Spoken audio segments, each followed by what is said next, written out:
Welcome to my hands-on lab. I am Shelley, exploring ICMP, uncovering network diagnostics. I will demonstrate how ICMP messages are generated and used by two network troubleshooting tools, ping and traceroute. To give more color about ICMP, it is the acronym for Internet Control Message Protocol. This protocol, or set of rules, is used by hosts and routers to communicate network information to each other. ICMP messages belong to the network layer, the third layer of the OSI network framework. The most typical use for ICMP is for error reporting and network diagnostics. In the real world, network and security professionals use ICMP in network analysis, intrusion detection systems, and forensic analysis. By the end of this demonstration, my hope is that you will have a deeper understanding of how these tools help monitor network connectivity and diagnose routing issues. So let's get started. To complete this lab, you will need a command line interface. In this case, I'm using a Mac, so it will be the terminal application. A network traffic analyzer, and for this lab, I will use Wireshark. And third, an internet connection. I am connected to my home Wi-Fi network. Part A of this demonstration will show how to use the ping command to view ICMP messages. To make it plain, a ping command works like sending a text message to a friend asking, "Are you there?" If your friend replies back, "Yes," then you know they received your message and how long it took for the response to arrive back to you. If the friend does not reply, then you know your message didn't go through or they are unreachable. So in this case, a source will ping a target IP address. Other uses for ping command is that it can verify if a device can connect to a network, send pings to various points on a network to isolate a connection issue, and check latency strength to identify performance issues. So let's dive right in. I'm going to start by opening Terminal. I am going to enter the following ping command: ping space -c-10.www.ust.uk. Do not press return. To read this command, it is indicating that 10 ping messages should be sent to this destination. So my laptop is the source, and I am sending 10 ping messages to the destination www.ust.uk. Before pressing enter, I am going to open our network traffic analyzer, Wireshark. When opening Wireshark, we are looking for our network with active traffic. Again, my laptop is connected to the internet via Wi-Fi. So I am looking for Wi-Fi. Once we open Wireshark, I'm going to switch back over to Terminal and press return to run our ping command.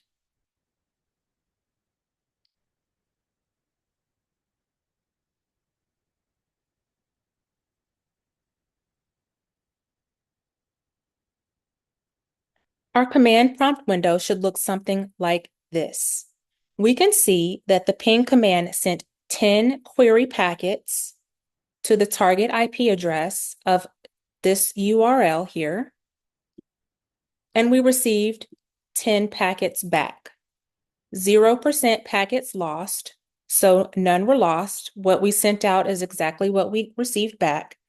And our total RTT round trip time is on average 15 milliseconds. So it took 15 milliseconds to send 10 messages and receive 10 messages back.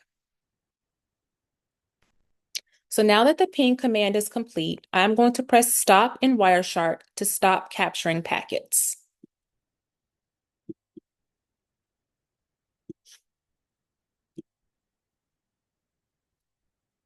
Next, we want to apply an ICMP filter in Wireshark in the display window. We only want to view the ICMP protocols in this column for this lab. So in the display filter box, I'm going to enter ICMP and press enter. And as you can see, these are the various protocols.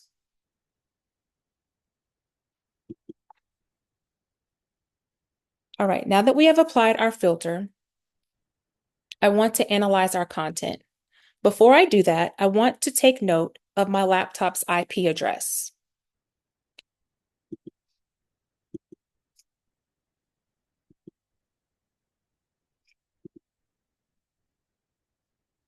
As you can see, the IP address for my laptop is 172.20.9.209.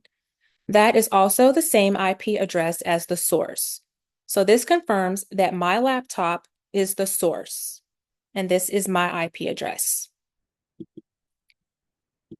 So what is taking place is my laptop, the source, is sending a ping request to the destination at this IP address. So I'm going to click on the first row here, row number 118.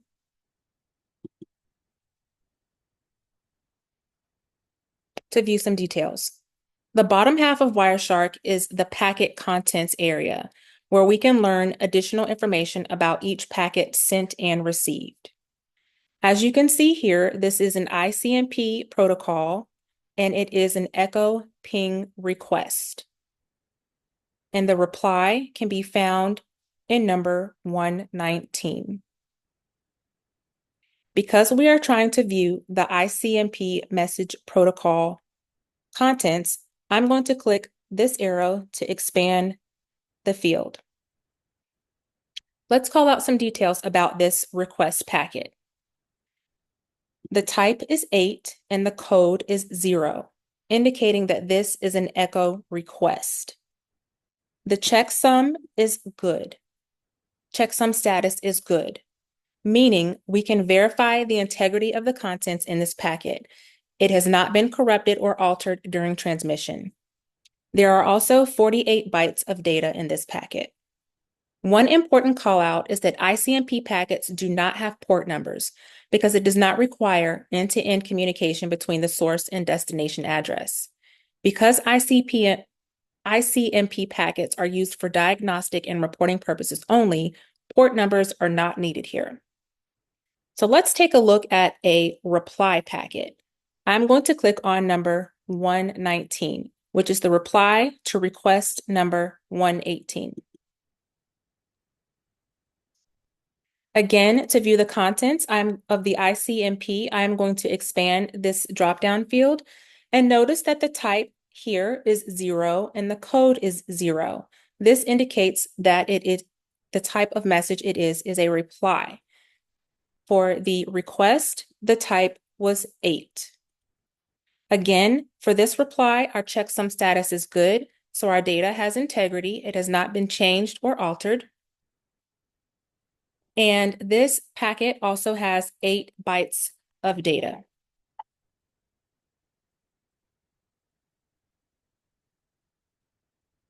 So the data in the reply is consistent with the request. That confirms what was requested is exactly what was received. Taking a look at our textbook in Chapter 5, Figure 5, Slide 9, gives an overview of the ICMP type codes and descriptions to determine the request, response, and types. As you can see, our type for the request was 80, which indicates a request, and the type and code for our reply was 0 and 0.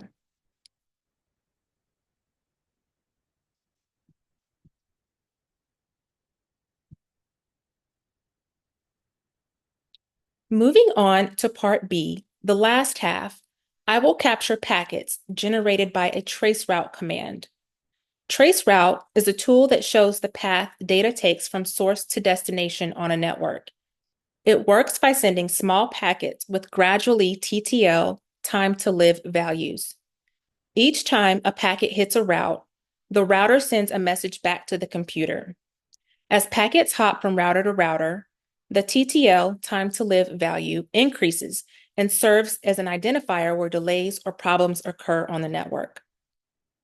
Traceroute commands are useful for identifying response delays, looking at points of failure, and determining the number of hops data must go through. So, to begin this portion of the lab, we will start with a clean terminal window. And I am going to enter the following trace command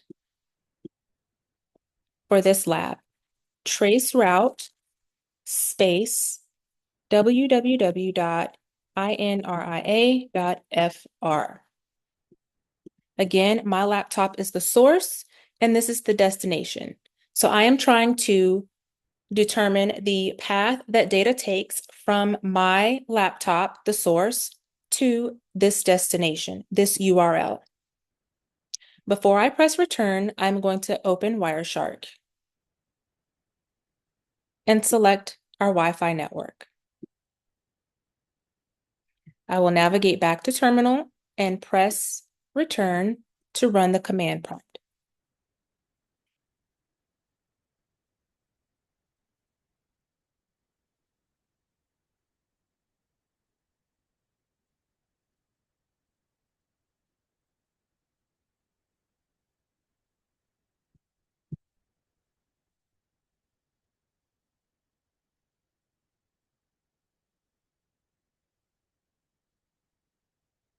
And to speed things up a bit, because I have attempted this lab several times, I know that I will not get a traceroute command successful prompt. I attempted to run this command prompt with elevated privileges. However, the traceroute would not complete and only traces 13 to 14 packet hops. As you can see here, the max hop are 64 hops max, and it will only retrieve about 13 or 14. I'm going to let this keep going. However, as a workaround, I am going to open the trace route zip file from the lab in Wireshark.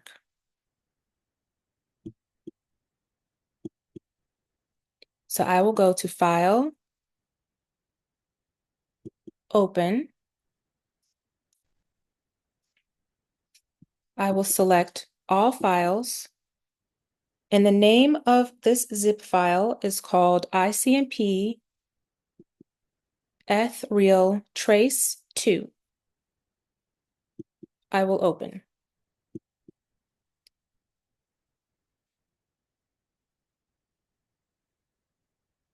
So Wireshark display window should display these results. Let's look at the first packet to examine its contents. My first observation is the source IP address, which is 192.168.1.101. It is not my laptop's IP address because, again, this is a test file. The destination IP address is 138.96.146.2. So the source has sent a message to the destination to say, hey, are you there? And as you can see in the info, this is a request. Also notice there are some additional information in the info field. The TTL, the time to live, value is 1. And we also see something here that says no response found. Let's click on the Internet Control Message Protocol and expand to view additional information and dig a little deeper. Here we can see that the type is 8 and the code is 0. So this confirms that this is a request. The checksum status is good, so our data has integrity. It has not been changed or altered. However, moving down, I see that there is a no response seen.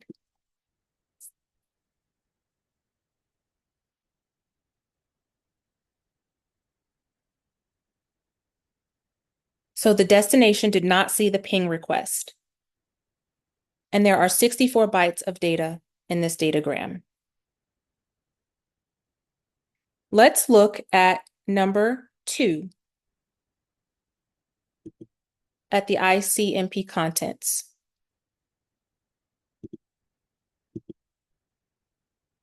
Notice here that the type is 11 and the code is 0. The description for that means that the time to live has exceeded. Time to live exceeded in transit. This means that the message was discarded because its time to live value reached 0 before it reached its destination. So the message the source sent to the destination never made it there. It was discarded. Anytime the TTL value reaches 0, the router sends the ICMP message back to the sender, indicating that the packet expired in transit. These packets could have expired in transit because of a congested network. It could have gotten stuck in between routers, or there are too many hops for the packet to travel, so the time expired before it reached its destination.